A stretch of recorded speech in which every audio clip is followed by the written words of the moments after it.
第62集。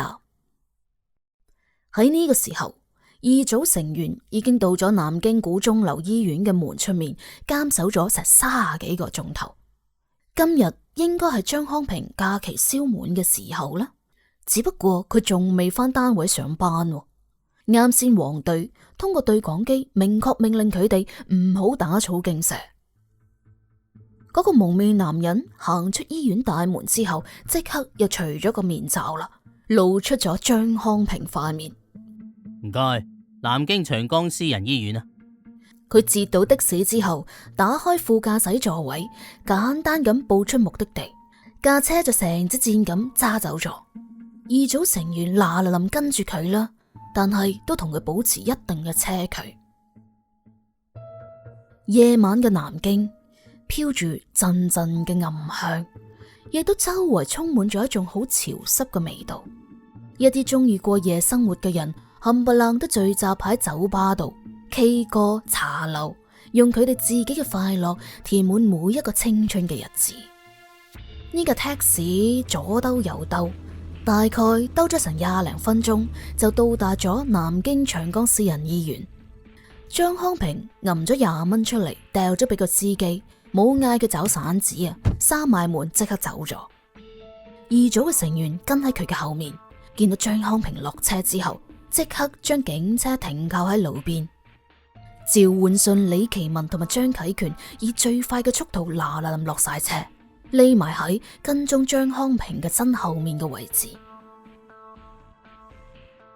南京長江私人醫院宿舍區嘅醫院內部，只要入去醫院大門就可以直接行入宿舍度㗎喇。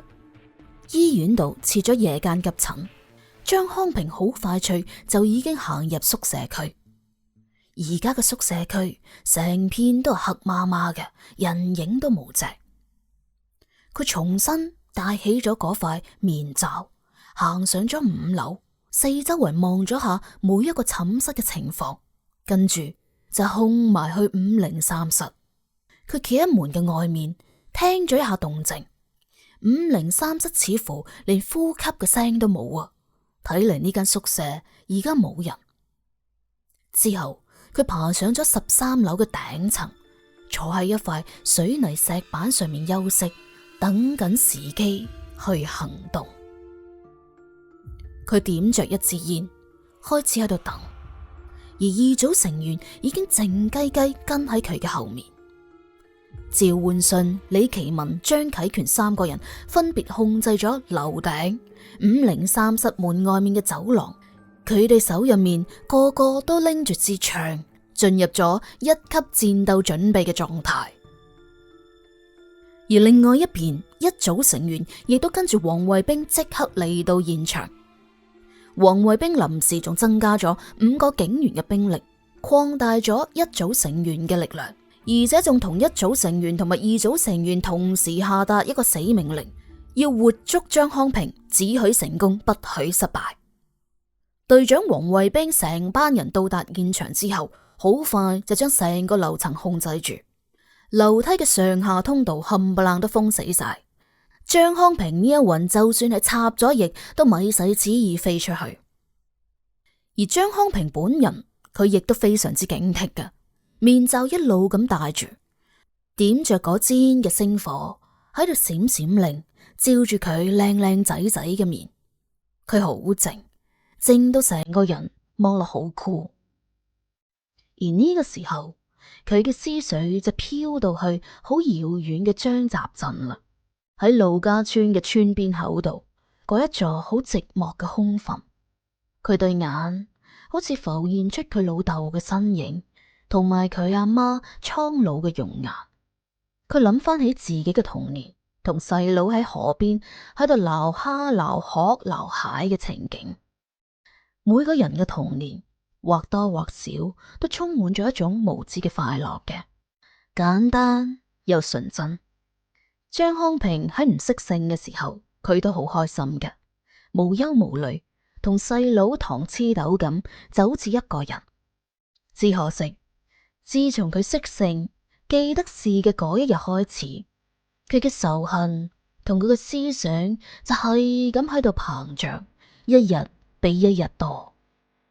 張康平同細佬隔咗30秒出世嘅啫嘛，佢係正常生出嚟嘅，而細佬係俾醫院用產鉗鉗出嚟嘅，所以佢細佬嘅智商天生就有啲殘缺。喺成長嘅歲月當中，張康平不嬲都係唔開心嘅，佢亦都冇樂趣，因為所有嘅人、所有嘅注意力、所有人嘅目光都集中喺佢細佬嘅身上，就好似當佢透明咁樣，就好似佢一路都唔存在嘅。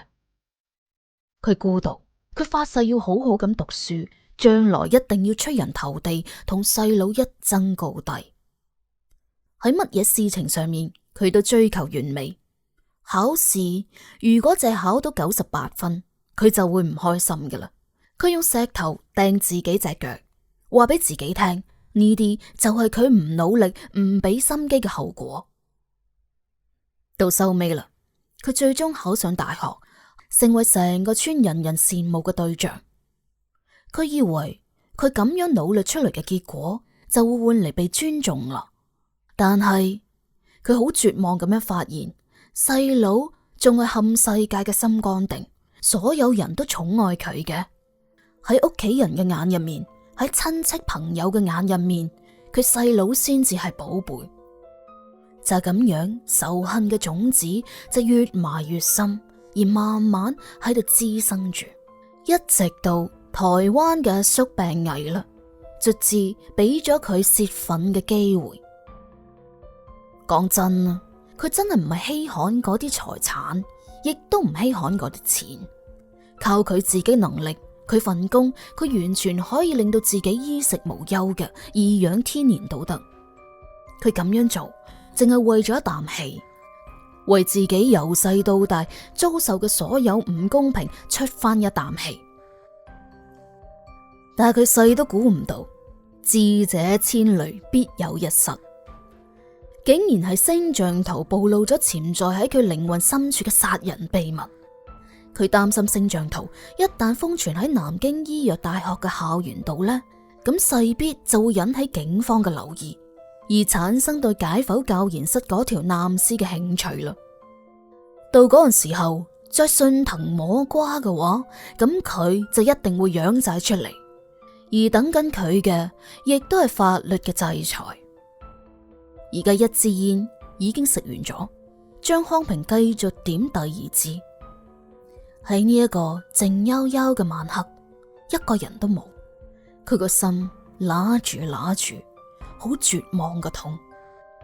佢覺得佢呢一生人最對唔住嘅人，唔係佢父母，亦都唔係佢細佬，而係黃欣如。喺佢最無助嘅時候，最驚嘅時候，佢唔係去愛佢，唔係去錫佢，唔係心痛佢，而係強霸咗佢嘅身體，摧殘咗佢嘅生命。而家呢個時候，佢喺度諗，黃欣如應該已經死喺嗰個好靚嘅夢鄉當中啦。查實喺偽造細佬溺水嘅假象之後，張康平佢發過誓嘅，佢話唔再傷害任何一個人。喺遠離家鄉嘅異土上面，佢一定要揾一個自己心愛嘅女人，同佢過平平淡淡嘅日子，生成扎嘅細路哥，雙手到老。可惜啊，而家事情嘅發展真係出乎晒佢嘅意料之外啊！如果唔係大學老同學夏志明同佢飲酒嘅時候偶然間提起，佢做嘢嘅南京醫藥大學寄生蟲教研室正喺度係咁瘋傳神秘嘅星象圖呢一壇嘢，佢仲係蒙在鼓裏嘅。直到嗰陣時候，張康平先至發現佢做咗平生最大一件蠢事。佢真係唔應該自作聰明，為咗一己私欲製造遺體捐獻書，將細佬嘅遺體捐咗出去。佢咁樣做，咪即係留低一個大大嘅線索，俾人順住呢條繩去拉咯。